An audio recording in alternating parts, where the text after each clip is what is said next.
I remember smelling the smoke. Men tutunni his qildim. But the flames are gone out.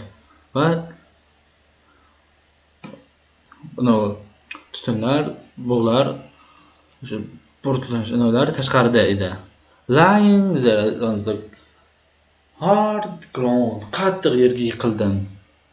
Everything hurt, hammasi og'ritdi. But I knew that was a good thing.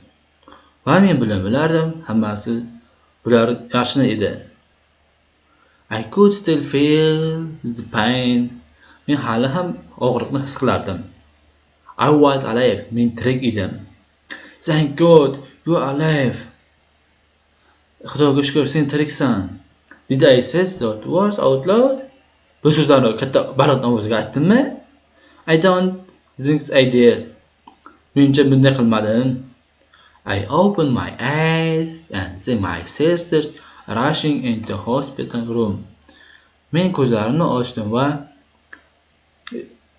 shifoxona oldida mening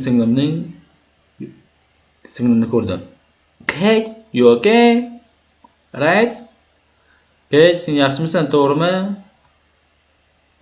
Xullas, bu o'qituvchining ismi Kate ekan.